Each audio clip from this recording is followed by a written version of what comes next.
Alors, quelle place pensez-vous tenir parmi les ténors du RPR? Place modeste, certainement. J'ai l'intention Ça vous donne pas le trac un petit peu de travailler à côté de Jacques Chirac, M. Messmer, M. Couve de Murville? Je crois que chacun a sa place. Moi, j'apporterai mon inexpérience et eux leur expérience, mais j'apporte aussi une façon nouvelle de voir les choses et j'ai bien l'intention de prendre ma part de responsabilité, modeste, mais... Qu'est-ce que vous... Alors François Fillon, au-delà de ces 3 jours de Science en Fête, la recherche constitue-t-elle toujours, et c'est une première question plus politique, constitue-t-elle toujours une priorité pour le gouvernement? C'est une vraie priorité pour le gouvernement et il suffit pour s'en persuader de regarder les chiffres du budget.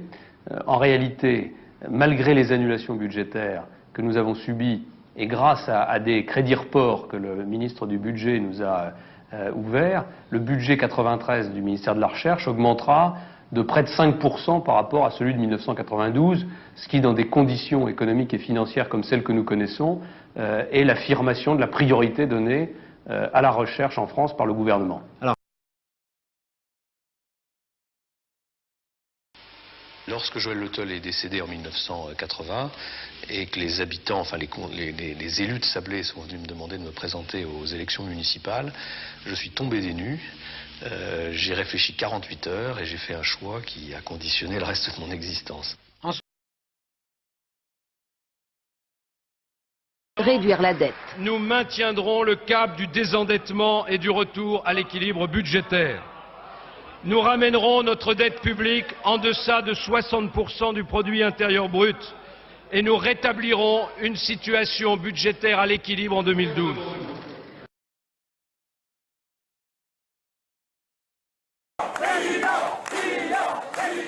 Il est de loin le grand champion de la soirée. Avec plus de 66% des voix, François Fillon s'impose devant Alain Juppé. Il est 21h passées quand il prend la parole. Pas de triomphalisme, le candidat de la droite est déjà en campagne. Je donne ce soir rendez-vous à tous ceux qui savent que le bonheur est une conquête. Je donne rendez-vous à tous ceux qui ont dans le cœur la fierté d'être français. Mon ambition, c'est de hisser la nation vers le meilleur d'elle-même et je vous le certifie, si en 2017 nous prenons fermement les choses en main, alors notre pays ira loin parce que rien n'arrête un peuple qui se dresse pour son avenir.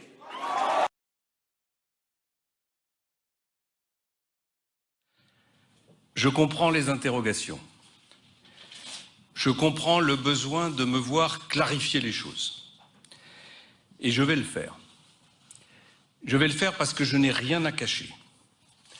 Je vais le faire parce que je ne peux pas accepter les accusations infondées qui me prennent pour cible après 32 ans de vie politique, 32 ans sans aucun problème judiciaire, 32 ans d'éthique irréprochable. Oui, j'ai employé mon épouse comme collaboratrice.